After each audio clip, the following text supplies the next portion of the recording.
US President Donald Trump has publicly defended Attorney General Pam Bondi and FBI Deputy Director Dan Bongino amidst a backlash from within his MAGA movement. Some of his MAGA supporters are deeply concerned about the handling of the Jeffrey Epstein files. The controversy stems from the Department of Justice, which put out a recent announcement that it would not release additional documents related to the Epstein investigation. It also said that there was no evidence of any so-called Epstein client list, neither did they find any foul play in Epstein's death. This has angered some of Trump's supporters who believe that the administration is concealing information, that they're not being fully transparent about the Epstein investigation. Trump's defense of Pam Bondi in particular comes after she reportedly clashed with Dan Bongino and Kash Patel, who's the FBI director. There have been many people who are calling for her resignation. Some far-right figures have accused her of overpromising and under-delivering on the Epstein files. Dan Bongino, very good guy. I've known him a long time. I've done his show many, many times. And he sounded terrific, actually. No, I think he's in good shape. Trump's public statements of support suggest that he's attempting to quell this internal dissent within his base, and he wants to maintain unity, saying that the MAGA base now needs to be more focused on what the Biden administration did, what the Democrats are doing, and instead take away its attention from the Epstein files. Are you still talking about Jeffrey Epstein? This guy's been talked about for years. You're asking, we have Texas, we have this, we have all of the things. And are people still talking about this guy, this creep? The split within MAGA over the Epstein files highlights a divergence, one on the expectations and the actual reality of what the Trump administration had promised and what is now able to deliver to its most fervent supporters, particularly regarding all of these long-held conspiracy theories about a potential cover-up surrounding the Epstein activities, and most importantly, what happened to Epstein in jail, where he reportedly died by suicide. Now, for months, U.S. Attorney General Pam Bondi had been promising the release of these documents on the disgraced financier Jeffrey Epstein. She said this could be damaging. She drummed up anticipation over the files. It's long been a source of speculation and conspiracy theories among the MAGA folks.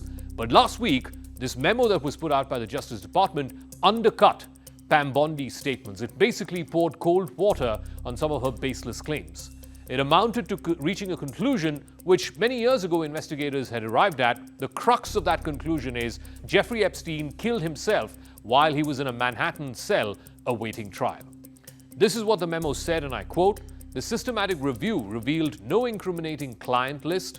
There was also no credible evidence found that Epstein blackmailed prominent individuals as part of his actions. We did not uncover evidence that could predicate an investigation against uncharged third parties." Unquote. In the 6 years since his death in 2019, the case of Jeffrey Epstein has become a public obsession for a segment of Trump's MAGA supporters. Some of them have accused two of Trump's most senior advisors, Pam Bondi, who's the Attorney General, and the FBI Director Kash Patel, along with his deputy, Dan Bongino, of slow-walking the review of the Epstein files and the release of the Epstein case. A release of related documents back in February, which again Pam Bondi had hyped up, fell flat. It drew widespread criticism. Much of the information in that phase one of those files release was information that was already out in the public domain. While many had been awaiting what Bondi herself called phase two of the release of the Epstein files, this new memo by the Justice Department basically ended any expectations. It included an hour-long video whose existence previously was disclosed on the hallway just outside Jeffrey Epstein's jail cell. That's where he's alleged to have hanged himself to death. But there's a problem with that video. That video does not show much. We released the video showing definitively, the video was not conclusive, but the evidence prior to it was showing he committed suicide.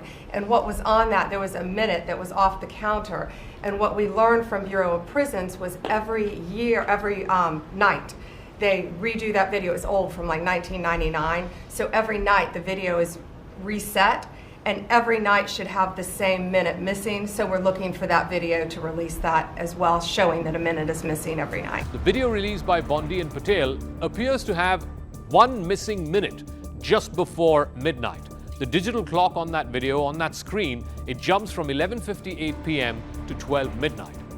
There was no immediate clarity or any authentic clarification or explanation for why an entire minute was missing in that CCTV footage. The memo goes on to chide those who have pushed their own conspiracy theories of what all crimes may have gone unpunished in the Epstein parties.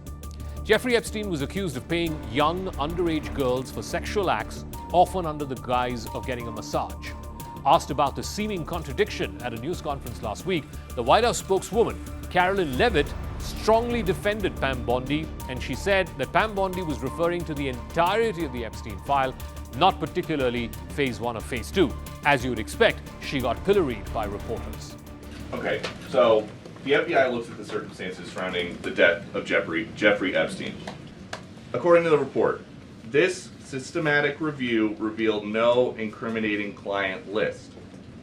So what happened to the Epstein client list that the Attorney General said she had on her desk? Well, I think if you go back and look at what the Attorney General said in that interview, which was on your network, on Fox News. Got the quote. Go ahead. John Roberts said, DOJ may be releasing the list of Jeffrey Epstein's clients. Will that really happen? And she said, it's sitting on my desk right now to review.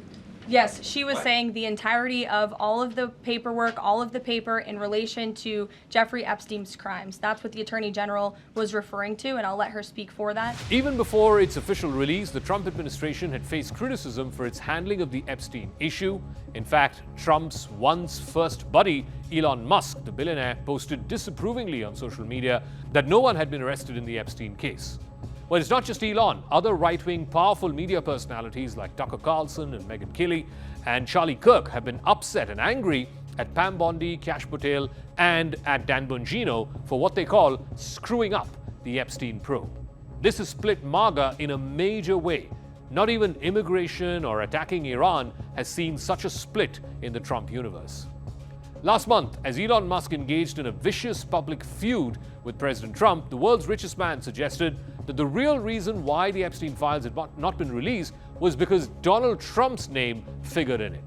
Later, he retracted from that statement and he went on to apologize to Trump, saying some of the things that he said went too far.